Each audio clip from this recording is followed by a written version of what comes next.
მოგესალმებით, მე თამია ვარ და მოდით ერთი დღე გაატარეთ ჩემთან და ჩემს რესპონდენტთან ერთად ნიუ-იორკში. დღეს უნდა გაგაცნოთ ბიჭი, რომელიც მუშაობდა Rolex-ში, Rolls-Royce-ში და დღეს მისი შექმნილი კოსტუმები ტრამპის ადმინისტრაციაში აცვიათ. წამომყევით. დავიბადე 1987 წელს 7 იანვარს ქალაქ დონეცკში, უკრაინაში. მამით ვარ ქართველი, დედით უკრაინელი. გავიზარდე საქართველოში. 14 წლის წინ გადავწყვიტე ჩამოსულიყავი ნიუ-იორკში და დამეწყო ყველაფერი თავიდან. ჩემი სახელია ანდრო ელიზბარაშვილი და დღეს ვარ თამია სტუმარი, რომ მოგიყვეთ ჩემი ისტორია.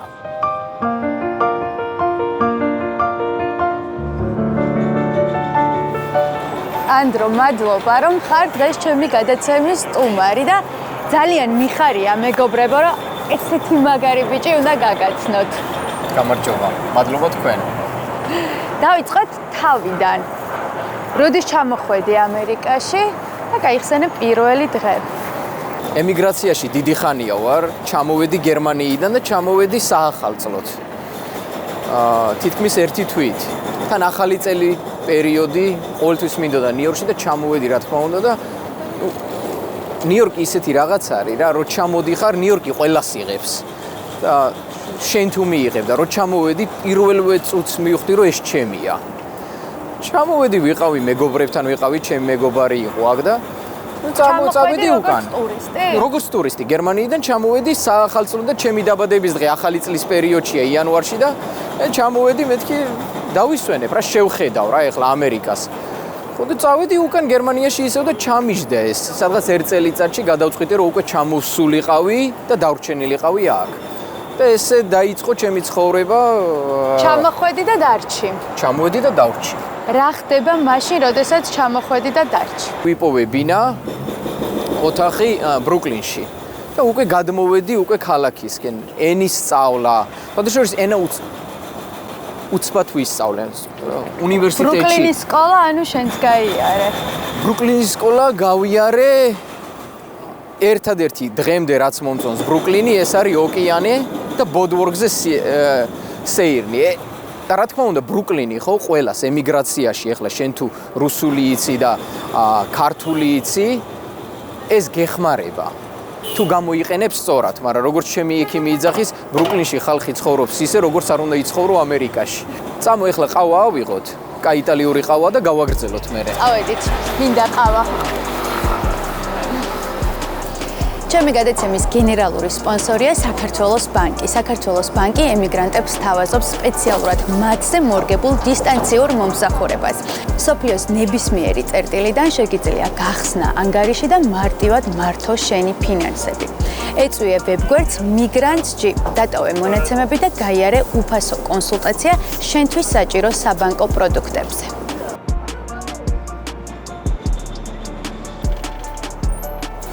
ყავას ველოდებით რა.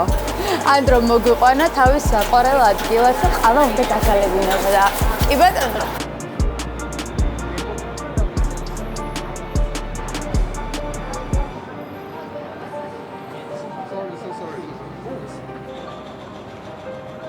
ჩამოხვედი და დარჩი.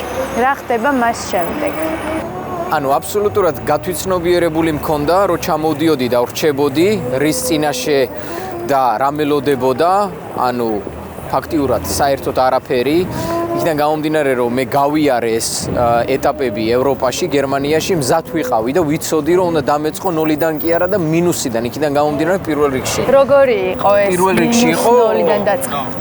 ბრუკლინში ჯერ მუშაობდი. როგორც ყველა ეხლა იწყებს, მანქანებს ურეცხავდი და თან ზამთარი იყო, ის პერიოდი იყო რა და სამსახურის რო ვეძებდი, რომ მივედი რა, ეხლა ესე არ ვიყავი ჩაცმული, მაგრამ მაინც რომ მივედი, შენ რა სამსახურს ეძებ, ამ სამსახურს ჩვენ ვერ შემოგთავაზებთ, ეხლა ვერ გაგადრებთ ამასო რა და მეთქი სადღაც უნდა დავიწყო მუშაობა რა. რაღაც გარკვეული თანხა მქონდა ჩამოტანილი გერმანიიდან და მაგრამ მაინც ეხლა ესე დავიწყე და ზამთრის პერიოდი იყო და მანქანებს რო ვამშრალებდით რა მექსიკელებთან ერთად ბრუკლინში თითები ესე რომ მეყინებოდა მე ესე ვკეცავდი ხოლმე თითებს რა რაღაც პერიოდი და მე იყო რაც მაქსიმუმ მე მგონი 2 კვირა ვიმუშავე, 3 კვირა მე დავაგდე ეს პირსახოცი და წამოვედი რა მე ხელფასიც მეთქი კარგად იყავი წამოვედი რა. სად წამოხვედი? დავიწყე მძღოლად. ანუ მივდიოდით upstate-ში, ბოსტონში, ერთი მანქანით 3-4 ადამიანი, ვყიდულობდით 2 მანქანას, 3 მანქანას და ჩამოდიოდით უკვე მანქანით. და ამაში მიხდიდნენ $100. და ეს ახლა რა თქმა უნდა მანქანების გარეცხვას ეგ უფრო ჯობდა რა თქმა უნდა. ხო და რა ალბათ კვირაში 4-ჯერ 5-ჯერ დავდიოდი ესე რა. ხო და ესე და მე რაღაც მომენტში ბუმი იყო მანქანების. ნუ ეს 14 წლის წინ. ბუმი იყო და მე და ერთი ბიჭი ვიყავით ერთად, რომელიც ამ ბიჭთან დიდი ხანი მუშაობდა უკვე რა. ხო და მეთქი ამ ბიჭს ვეუბნები რა, მოდი მეთქი მე და შენ გავაკეთოთ იგივე უფრო კარგად, მაგრამ მე და შენ გავაკეთოთ ეს საქმე რა. ცოტა რაღაცეები რო ვისწავლეთ და დავიწყეთ ეს რა, მანქანების ჩამოყვანა უკვე ცალკე. კომპანია გავაკეთეთ პატარა, მივდიოდით, ვყიდულობდით 2 მანქანას. ჩამოვდიოდით. ადგილზე შემდეგ ყიდდით მანქანა. ხო, მე მაგალითად მე მივდიოდი ამ მეგობართან ერთად. ხო და კიდე ერთი მძღოლი მიყვავდა ზუსტად ესე როგორც მე დავიწყე. ხო და ჩამოვდიოდით ან 2 ან 3 მანქანით უკან. ვაკეთებდით აქ მანქანას, წმინდავდით, რაღაცა თუ იყო გასაკეთებელი და ვყიდიდით. 2 წელი იყო ბუმი მაგის და მე უკვე ვარდებოდა ყველა კუთხეზე იყო დილერი უკვე მანქანის, უკვე გავყიდეთ ყველაფერი. ფული არ წაგვიგია, არც არაფერი დიდი მოგვიგია, მაგრამ თვიდან თვემდე ცხოვრობდით ამ ფულით. და რაღაცი პერიოდის მერე უკვე ისე მოხდა, რომ სამსახურის გარეშე დავრჩი რა. მეგობარმა მითხრა, სხვადასხვა რომ ცირაო, წადი მეისისშიო რა და ისევ ახალი წლის პერიოდია რა და ყველა სიყვანენ სამსახურშიო რა. ეხლა მაინც რაღაც პერიოდისთვისო რა სამსახური მჭირდება მეთქი რა და აი ესე მივედი რა, უბრალოდ ჩვეულებრივად სადღაც არის დეკემბრის დასაწყისი რა. მეთქი ესე სამსახურს ვეძებთო, ჩამიტარეს უცებ ინტერვიუ, ოკეი, მეორე დღეს დამირეკეს და ამიყვანეს ქალების ფეხსაცმელების სექციაში. მაღაზიაში მეისისში მეორე სართულზე არის ცალკე ბუტიკი. ცალკე ბუტიკებია ლუი ვიტონი, ბერბერი და გუჩი. აი რაღაცნაირად ესე რომ დაიწყო, მეისისში მივედი ჩემით, ყოველგვარი კონტაქტის გარეშე, ანუ კარებზე რომ დააბრახუნე, მეთქი გუჩიში უნდა შევიდე ესე რა, ეს 2 წელი ვიმუშავე, შევდივარ გუჩიში. აი უბრალოდ ესე და გამარჯობა, ჩემი სახელია ესე და ესე, მინდა დირექტორს დაველაპარაკო. დირექტორი გამოდის. ანუ რა ხდებაო და მეთქი აი აქ მუშაობ, კიო ხედავ, იმიტომ რომ ყველაფერი არის ერთ იმაში. კიო გიცნობო ესე შორიდანო რა და რამ შეგაწუხო? კი სამსახურს ვეძებ. 3 ინტერვიუ მქონდა, 2 მენეჯერთან და 1 ამ მენეჯერის უფროსთან და ამიყვანეს მან გუჩიში. გუჩიში ვიმუშავე სადღაც თითქმის 5 წელი. 5 წელი ვიმუშავე, ერთ-ერთი საუკეთესო გამყიდველი ვიყავი წელიწადში მილიონიდან 1.200.000-მდე გაყიდვები მქონდა. ხო და მად ვიმუშავე 5 წელი, რაღაც მერე პერიოდის შემდეგ მინდოდა ისევ მივხვდი რომ რაღაც ახალი მინდა, განვითარება არ არის. მოვიდა ის პერიოდი ისევ რომ ანდრო გავიდეს ისევ გარეთ. და გადიხარ გუჩიდან და იწყება შენი ახალი ცხოვრება.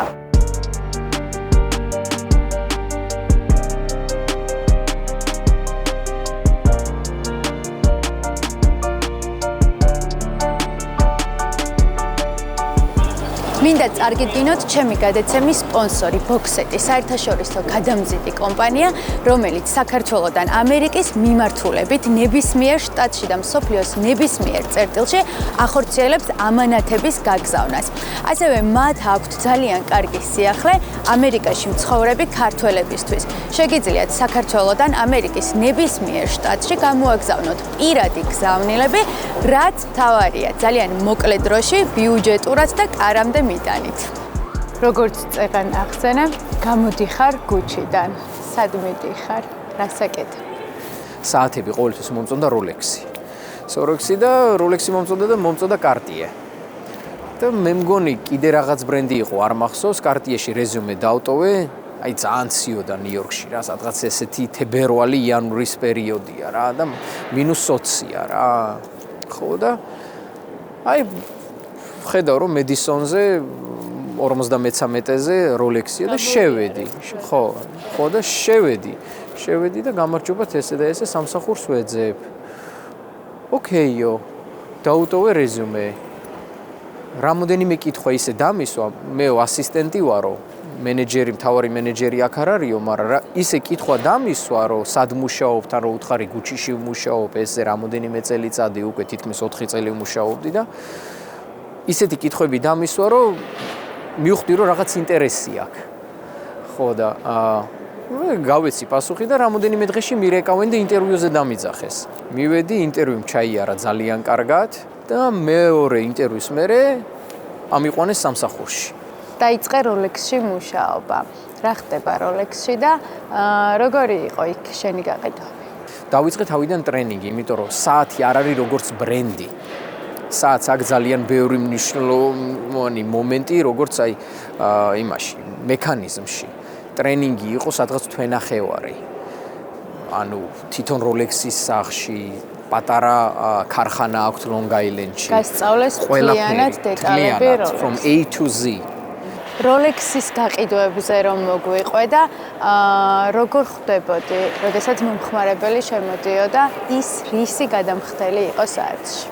ინდივიდუალურია, რომ ადამიანი შეიძლება მთელი ცხოვრება აგროვებდა ამ საათისთვის. და მოდის და შენ უბრალოდ ეს ყველაფერი უნდა შეფუთო და მიცე. და არის ადამიანი, რომელიც შემოდის, არაფერი არ უნდა საერთოდ, მაგრამ შენ თუ ესე შეფუთე ყველაფერი, აჩვენე, აუხსენი რაღაც ქარიზმა, ეს ყველაფერი ერთად თუ ისაქენი და რომ ადამიანმა თქვას, აი ეს ვიყიდი მომწონს. ყველაზე კარგი გაყიდვა. ყველა გაყიდვა მაგარი იყო. მაგრამ ერთ-ერთი რომელიც დამამახსოვრდა ეს იყო ადამიანი შემოდის მეგობარ გოგოთან ერთად და იძახის I know what I want. საათს ვიჩვენეს $35,000 day-date თეთრი ოქროს საათი. როგორც ეხლა მახსოვს ეს დღე ლურჯი იმითი, face-ით. ჩემ ტვინში ეხლა ეს. ოკეი. ეს ადამიანი სავარაუდოდ ყიდულობს ამ საათს უკვე. ვეუბნები, ოკეი. ხსნი ხელზე უკეთებ, ყოველთვის ხელზე უნდა გაუკეთო, რომ ეს შენია უკვე. მიუხედავად იმისა, რომ ვიღაცამ უნდა ეს არის აგრძნობინებ რომ ტრენინგში, ხო, ეგრევე, ისე კი არ უნდა აჩვენო, ხელზე უნდა გაუკეთო ადამიანს. ეს ნიუანსები ტრენინგის დროს სწავლობ, გუჩიში სწავლობ, Rolex-ში და ასე შემდეგ ხელზე გაუკეთე. მაგრამ ჩემ თავს ვეკითხები, ესე იგი, ეს უკვე გაყიდულია $35,000 საათი გაყიდულია 2% ჩემია. ხო, ეს უკვე გაყიდულია. გვერდზე არის საათი, ეს ხო თეთრი ოქროა და ეს არის პლატინა გვერდზე, რომელიც არის 65,000 ღირს. ხო და ეს გაიკეთა, yes, that's what I want, this is great, done. ჩემ თავს ვეკითხები, აგერ გვერდზე დევს პლატინის საათი, რომელიც 65,000 ღირს, ორმაგი ფასი. და ვეუბნები, რომ აი ეს საათი ერთი წუთით რაღაცა უნდა გაჩვენო. არაო, მე ვიცი რაც მინდაო უკვე და ამას ვყიდულობო. ვეუბნები, okay, but let me show you something. იმიტომ რომ ეს უკვე გაყიდულია. მეთქი ვაჩვენო და მე ვიცი ახლა რომ ეს საათი იმასთან შედარებით ხელზე რო გაუკეთებ, ხო? სულ სხვა წონა აქვს, იმიტომ რომ არის 100%-იანი პლატინა, ანუ ორმაგი წონა აქვს, არა მარტო ფასი. ხო და იმ თეთრ ოქროს ის როგორც იმაში რო არის ხოლმე, ხო იცი, აი კევის მანქანები რო არის, პატარა საათები რო იყიდებოდა ბავშვობაში, აი ისეთი სხვაობა არის წონაში რა და ხო და what is this რა მეუბნება და მე ვთქვი this is platinum just to try on. მეთქი ეს შენია უკვე, всё გადადებულია, გადავდე, ეს ამას არავინ არ იყიდის. ეს არის შენი, მაგრამ მოდი გაგიკეთო ეს და ეს ხელზე რო გაუკეთე, მაჯა ჩამოუვარდა. ეს რა არის? და მეთქი აი ეს არის, ეს ბრასლეტი, ყველაფერი ახლა მექანიზმი აუხსენი, რა არის დადებითი ამაში, რა არის სხვაობა ასე შემდეგ. ხო და მეთქი სარკესთან, მივიყვანე სარკესთან. ეს ახლა მენეჯერი, თანამშრომელი ამ ყველაფერს უყურებს ახლა რა და ეს რა ღირსო? მე ვთქვი ცოტა ფასშია სხვაობა 65,000, მაგასაც ძალიან დიდი მნიშვნელობა აქვს როგორც სიტყვი რა. Just 65,000, but it's 100% solid platinum. ხო? ანუ ადამიანს რასაც ეუბნები, ეს ფსიქოლოგიური მომენტია რა. შეუძლია მაგას ყიდვა. უნდა შთააგონო, რომ შეუძლია. ეს საათს რო გაუკეთებ მაჯაზე, ხო? ეს მაგისია. იმსახურებს ამ საათს. ეს 65,000 ღირს, მაგრამ ეს იმიტომ ღირს 65,000, რომ ეს საათიც იმსახურებს ამ ფასს. და ისიც იმსახურებს ამ საათს. ხო, როგორც მინიმუმ რო გაიკეთოს და შეხედოს ახლა რა. 15 წუთში გადავათქმევინე და აი ამ საათს ყიდულობ. მენეჯერი გაგიჟდა ეხლა ეს რომელიც გვერდზე მიდგას. პლუს მანდილოსანთან ერთად არის და ეხლა საათს ყიდულობდა 37000-ად. იმისთვისაც აყიდინე? ხო და 37 თუ 35000 დოლარიან საათს და თვითონ არაკომფორტულად იგრძნო თავი. მე ეხლა ყველას თავის სტრატეგია აქვს რა გაყიდვებში ეხლა. მე არასდროს არ ვიტყოდი, ბევრი იძახის ესე რა, რომ აი შენი გოგოსთვის ხო არ გინდა საათი, შენი მეუღლისთვის ხო არ გინდა საათი. მე მაგას არ ვეტყოდი ეხლა რა, იმიტომ რომ ეს ცოტა ის არის. ყოველთვის ადამიანს მე ვაყენებ ვისაც ველაპარაკები ჩემ ადგილას. ეხლა მე რო ეგ რაღაცა მითხრას, არ მესიამოვნება. თვითონ გადაწყვიტოს ეხლა, მაგრამ ისეთი ადამიანი იყო თვითონ რომ მეუბნეო რომ ჩემი მეგობარი გოგოსთვის რამე ხომ არ გაქო რა. მეთქი აი მაგ ძალიან კაი საათი და აი აქ არის მნიშვნელოვანი ძალიან რომ აი შენ თავს უთხრა რომ ლიმიტი არის სინაგლის. კაიგე? და არ ამოიღო საათი და არაჩვენო თუნდაც 20000 დოლარიანი. Play small. Okay? ახსენი მით უმეტეს უკვე კარგი სეილი გავაკეთეთ და ზემოთ ამ სიტუაციაში ზემოთ ყოველთვის ახვალ. ისი არ არის ყოველთვის რომ ქვემოთ უფრო ადვილად ჩამოხვალ. გააჩნია სიტუაციას. ხო, ზემოდან უნდა დაიწყო. ამ სიტუაციაში არა და ამოვიღე საათი და ვაჩვენე 12000 დოლარიანი საათი. ძალიან ლამაზია, ავარჩიეთ რაღაც ისა და ამ კატეგორიაში იყიდა საათი. 12000-ად. ანუ მთლიანად ხო გამოვიდა თითქმის 80000 დოლარიანი სეილი 25. ეს ქალბატონი ბედნიერი წავიდა. ბედნიერი, რა თქმა უნდა, ძალიან კაი საათი. არ ელოდებოდა მაგას საერთოდ.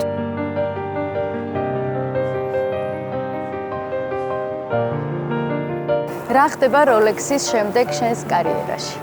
Rolex-ის საათები აღარ მინდოდა. ხო და რაც მინდოდა ვფიქრობდი და გადავწყვიტე მეთქი აი როგორც ანალოგიურად Gucci მომწონს, როგორც Rolex-ი მომწონს, მეთქი Rolls-Royce. მანქანა რომელიც იწყება 350,000-400,000-დან და თითქმის 1 მილიონს ურტყავს ერთი მანქანა, მეთქი აი ესეთი რაღაცა და ჩემი სტილით, როგორც ყველა სამსახური ვიპოვო, ხო, კლასიკურად ჩემი briefcase-ი და მივდივარ არავინ არ მელოდება. ესე ვიპოვე სამსახური მე Macy's-ში, ესე ვიპოვე Gucci-ში, ესე ვიპოვე Rolex-ში და ზუსტად ესე მივდივარ. შევედი დაველაპარაკე მენეჯერს, ვეძებ სამსახურს. ოკეიო. რა რეაქცია აქვს, როდესაც ესე დგები, შედიხარ და ეუბნები ვეძებ სამსახურს? აი მაგითია ამერიკა მაგარი. ყველამ რო გაიგოს ის რომ აი ეს სამსახურები რო ვიპოვე, მანამდე მილიონჯერ უარი მითხრეს. ან დამიბარეს ინტერვიუზე, ან საერთოდ არც დამირეკეს. დამიბარეს და მაინც უარი მითხრეს. თავარი ის არის, რომ არ შეჩერდი, მიდიოდი, აბრახუნებდი, ხან უარი იყო, ხან იყო დადებითი პასუხი და მიხვედი Rolls-Royce-ში და აბრახუნე. როგორც ყველა ბრენდში ესე დავაბრახუნე, შევედი, გამოვიდა ახალგაზრდა ბიჭი და მეუბნევა რომ რა გნებავთ. მეთქი ესე და ესე სამსახურს ვეძებ. ოკეი, ჩემ მენეჯერს დაუძახებო და მენეჯერი გამოვიდა და მე ვკითხება რომ რა გნებავთო და მე ვთხარი სამსახურს ვეძებო და პირველ რიგში ვუთხარი რომ დიდი მადლობა მეთქი რომ გამოხვედით, იმიტომ რომ მანამდე ბევრი ხალხი არც გამოდიოდა და ხო და შემეკითხა რამოდენიმე რაღაცა მუშაობდი სად მუშაობდი მეთქი Rolex-ში მუშაობდი მანქანებში არასდროს არ მიმუშავია მეთქი რა ის ეხლა არ ითვლება ჩემით რომ მანქანებს ყიდიდი არა ეგეც უთხარი მაგრამ მეთქი ოფიციალურად ესე დილერშიპში არ მიმუშავია მეთქი და ოკეი მოდიო რა დაჯექიო და მანდაც ისეთი ანალოგიური მომენტი იყო რომ ისეთი კითხვები დამისვა როგორც Rolex-ში რომ დაინტერესება იყო მე მეუბნევა შენი ID მომეცი ანუ მართვის მოწმობა რომ კოპია გადავიღო და ისე წავიდა უკვე საუბარი რომ როგორც ინტერვიუ ამას არავინ არ მელოდებოდა საერთოდ და დაველაპარაკე და დაგირეკავო გავიდა რაღაც 1-2 კვირა კიდე დამირეკა საბუთები მომთხოვა და თლიანობაში სადღაც ერთ თვეში მირეკავს და მეუბნევა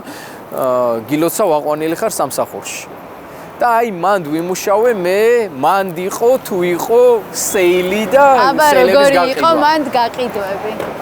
ვიმუშავე თითქმის 9 თვე, სადღაც ეგრე 8 თვე ნახევარი.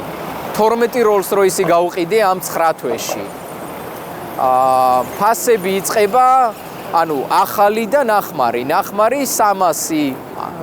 300,000-დან და ზემოთ და ახალი 9,5 მილიონი 600,000 რა იყო ყველაზე დიდი გამოცდილება, რაც კლიენტებთან ურთიერთობა, მან სწავლობ ყველაფერს. ტრენინგის მერე კლიენტებთან ურთიერთობა, როცა მანქანაზე მიდის საუბარი, რომელიც ღირს 9 მილიონი, აი იმ კლიენტებისგან, ვისაც ელაპარაკები, როცა ყიდი აი ამ პროცესში, რასაც სწავლობ, აი მან სწავლობ. Rolls-Royce-ში შენი ყველაზე დიდი გაყიდვა. ორი გაყიდვა დამამახსოვრდა, პირველი და ბოლო. და ბოლო აღმოჩნდა ისე, რომელიც იყო ყველაზე დიდი. ვზივართ ოფისში, ვისკი გვაგახსნილი, სადღაც 22-23 დეკემბერია, ფეხები მაგ აყრილი მაგიდაზე. ზარი შემოდის და ზარი რო შემოდის, ყოველთვის ლაუდსპიკერზე რა. Miller Motor Cars, Rolls-Royce, Andro, how can I assist you? ფეხები მიდევს ესე. მეკითხება აი ამ მანქანაზე ზუსტად. აი ეს მანქანა გყავთ თქვენ? კი, გყავს, რა ღირს?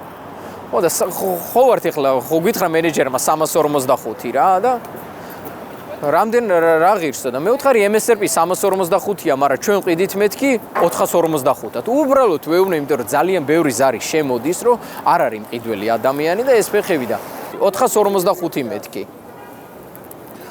და ლაპარაკში ისე მითხრა, რომ ცოტათი ძვირიაო.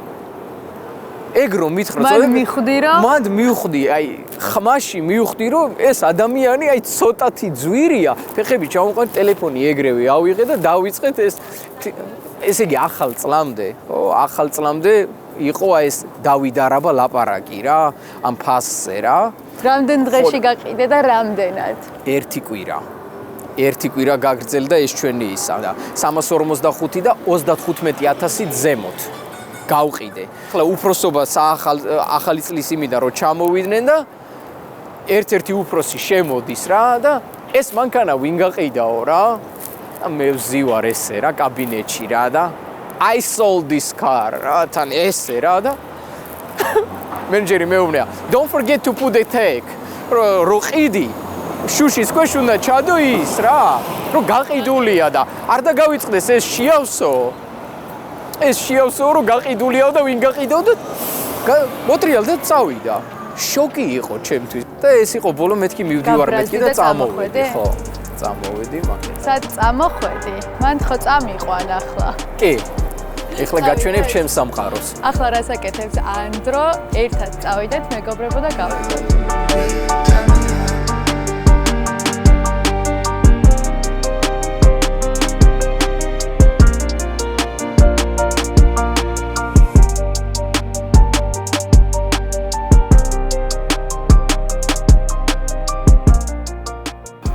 სად მომიყვანა? რა მაგარკარებია? მოგზავნით ჩემს სამყაროში. ეს არის ატელიე 45-ზე და მედისონზე. ყველაფერი იკერება შეკვეთით, შენტანზე, ანუ გიღებ ზომებს მთლიანად და ვაწყობთ კოსტუმს. ესეც არის ანდროს შექმნელი, ხო? ხო, ეს მთლიანად. შარვალიც. ყველაფერი. ფეხსაცმელის გარდა. ყველაზე დიდი კომპანია, სადაც მიხვედი აიღე შეკვეთა და დაიწყე მუშაობა. რომელი იყო ეს კომპანია? ეს იყო ტრამპის ადმინისტრაცია ვოლ-სტრიტზე. მერე? მეუბნები რა ტრამპის ადმინისტრაციაში აცვიათ შენი შექმნილი კოსტუმი? კი.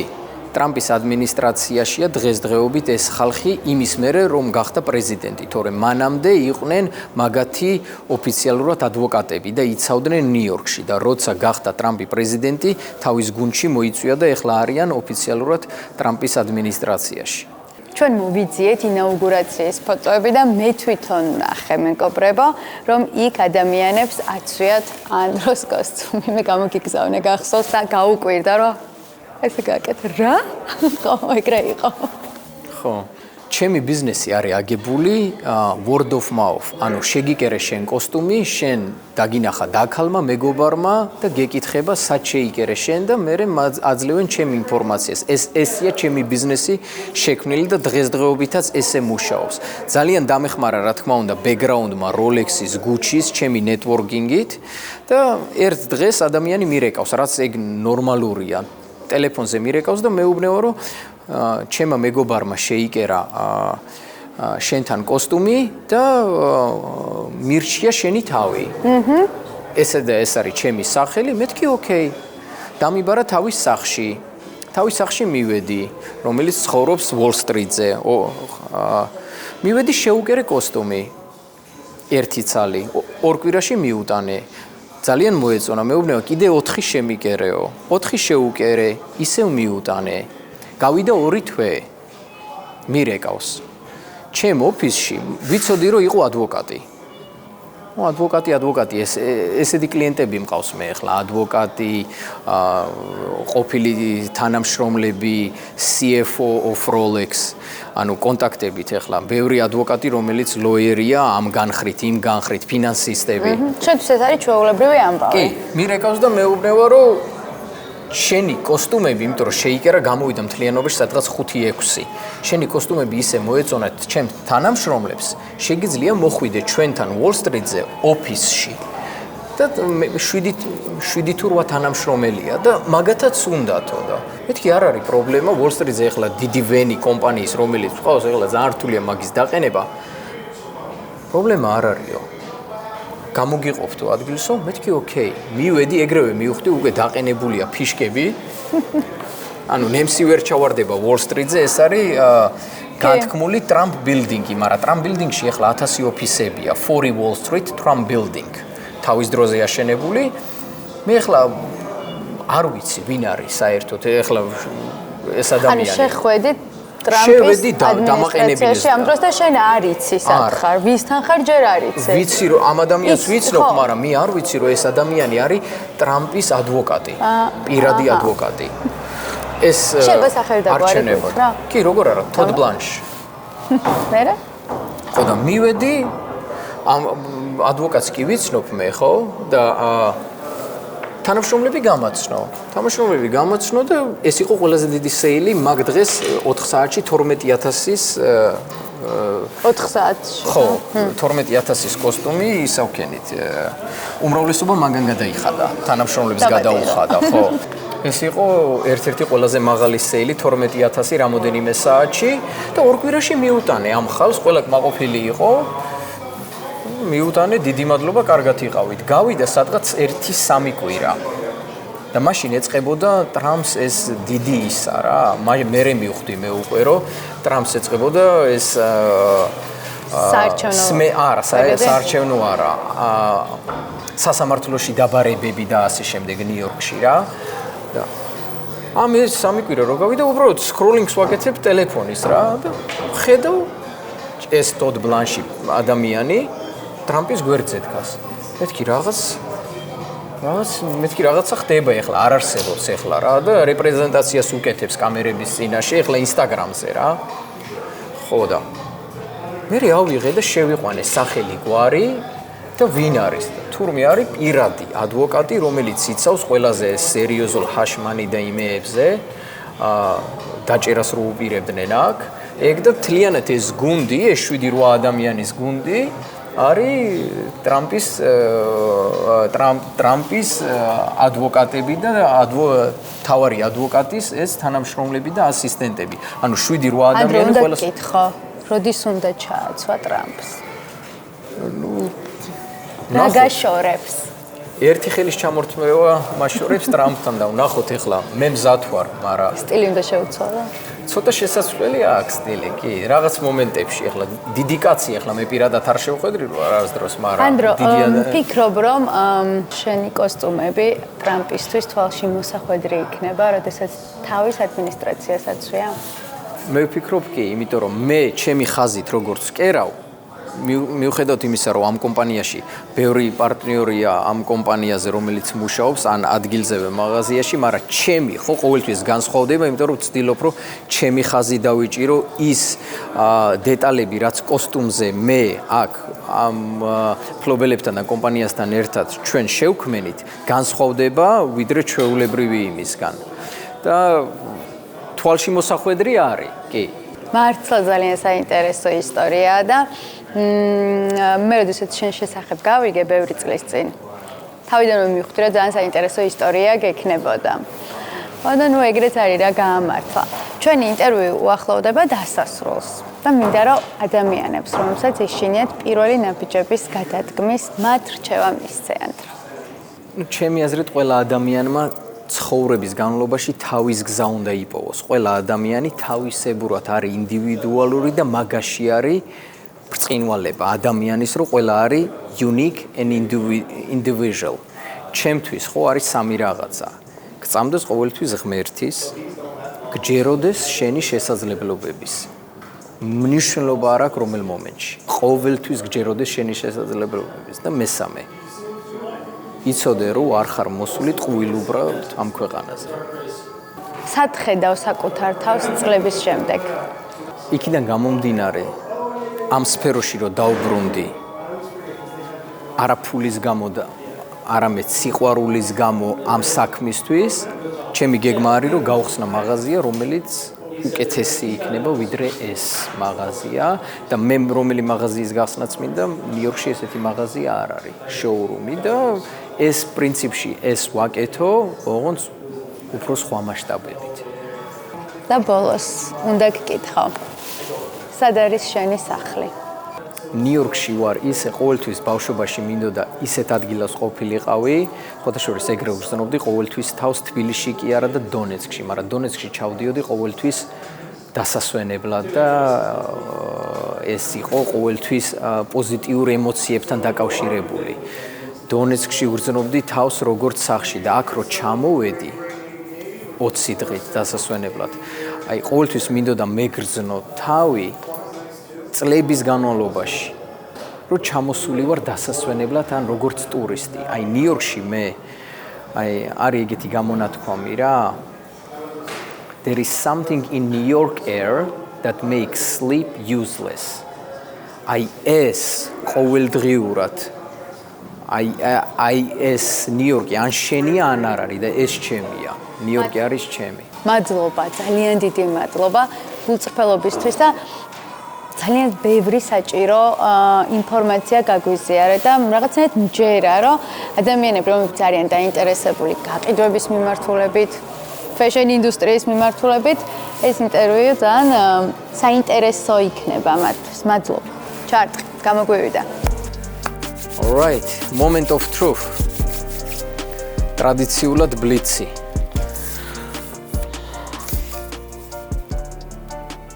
ქართულად კითხვა რო არ ვიცი. დააგვიანოს შეკვეთა ბილიონერ მომხმარებელთან თუ საშუალო კლასის მომხმარებელთან? არავისთან. ჩვენ მუშაობთ საათივით. Okay. კლასიკური თუ ტრენდული კოსტუმი, ყოველთვის კლასიკური. კლასიკური, რომელიც 100 წლის წინ იყო ტრენდში, ანუ ტრენდში არა, კლასიკა ყოველთვის კლასიკაშია. რომელიც იყო 100 წლის წინ, კოსტუმი და რომელიც იქნება ტრადიციული და რომელიც იქნება 100 წლის შემდეგ. ნიუ-იორკის სტილი თუ ევროპის. ევროპის სტილი ნიუ-იორკში.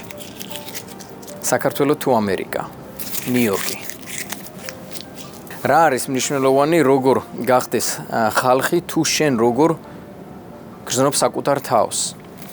გაიაროს ის ცხოვრება, რაც მე გავიარე. გაიაროს 1000 უარი, გაიაროს დისკომფორტი, გაიაროს ბევრი უარი, გაიაროს ბევრი ადამიანის ხელისაქნევა, დაცინვა, თუნდაც აქცენტზე, თუნდაც წარმოშობაზე, თუნდაც ყველაფერზე. გაყიდო Rolls-Royce თუ გაყიდო კოსტუმი? რა თქმა უნდა, გაყიდო Rolls-Royce. Rolls-Royce როცა ადამიანი გაყიდის და იმ გამოცდილებას მიიღებს, ვერსად, პირადად ჩემ ცხოვრებაში ვერსად ვერ მიიღებ იმ გამოცდილებას, ის კარიერა რაც გავიარე მე sales-ში, ეს იყო the toughest level, უმაღლესი კლასი. გამოცდილება. და როგორც ესეთი რჩევა, რაც უფრო მაღალ კლასს გაყიდი, ყოველთვის უფრო მეტ გამოცდილებას მიიღებ. ატარო Rolls-Royce თუ კოსტუმი 50,000-იანი ღირებულების. ატარო Rolls-Royce და შეგიძლია ჩაიცვა $1000-იანი კოსტუმი. საკმარისია.